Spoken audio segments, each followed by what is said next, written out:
Selamat pagi, Bapak, Ibu, dan saudara sekalian yang saya hormati. Pagi ini saya kembali mau memberikan sebuah pemahaman dan pendidikan politik menjelang berakhirnya 3 hari Bapak Presiden Jokowi menjabat sebagai Presiden Republik Indonesia.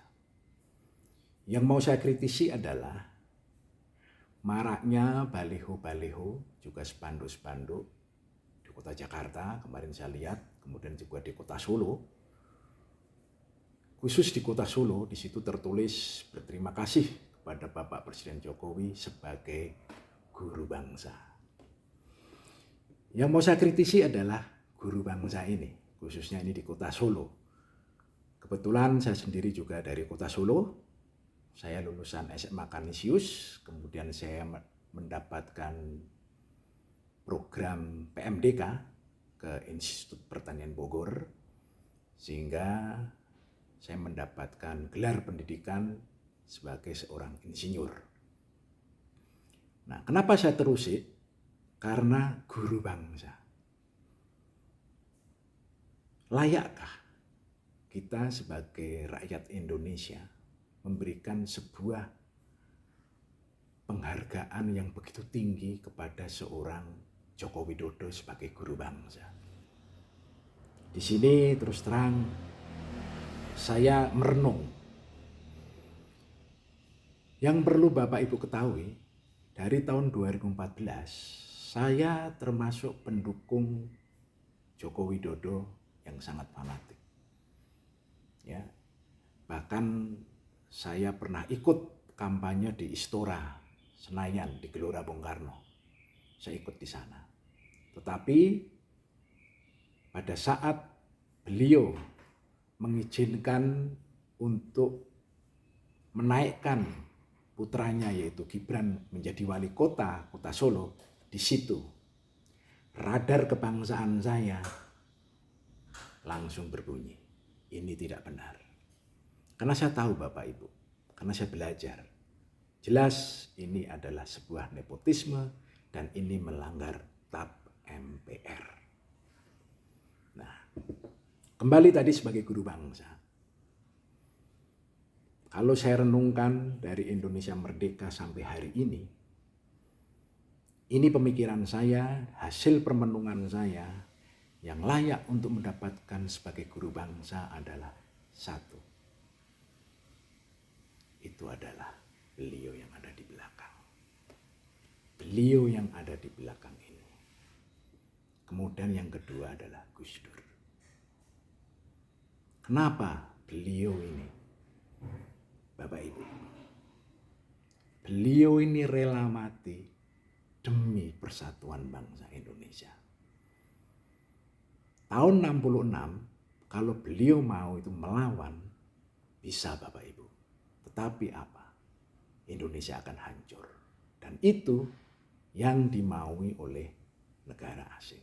Tetapi beliau lebih baik mati daripada Indonesia hancur. Kemudian yang kedua Gus Dur. Kita akui beliau sangat menghargai apa yang namanya agama orang lain. Menghargai suku-suku yang ada di Indonesia. Dan beliau layak mendapatkan predikat guru bangsa. Dan dua-duanya beliau sama Gus Dur adalah tidak korupsi. Itu catatan. Nah, pertanyaannya sekarang adalah bagaimana dengan Joko Widodo? Apakah Joko Widodo korupsi? Kita lihat saja. Setelah nanti beliau tidak menjabat, berani nggak KPK, Jaksa Agung, Kepolisian untuk memproses, menyelidiki apa yang telah dilakukan. Apalagi dengan kasus Kaesang yang kemarin mendapatkan privilege untuk nebeng naik pesawat terbang yang harganya itu miliaran. Itu baru satu contoh Bapak Ibu. Jadi khususnya adik-adikku, juga teman-teman yang ada di kota Solo, cabutlah itu baliho-baliho yang berterima kasih kepada Presiden Joko Widodo sebagai guru bangsa. Kalian boleh berterima kasih, mungkin kalian dibantu secara finansial. Tapi sebagai guru bangsa menurut saya tidak layak. Kenapa? Ada sebuah catatan. Sebagai seorang presiden di dalam sistem demokrasi, etika dan moralitas itu di atas segalanya. Pada saat kita mempunyai etika dan moralitas, tingkat itu yang akan dinilai. Apakah presiden ini layak untuk menjadi negarawan atau seorang preman politik? Kenapa saya mengkritisi presiden? Karena presiden dipilih oleh rakyat. Beliau digaji oleh kita, sehingga layak harus kita kritisi.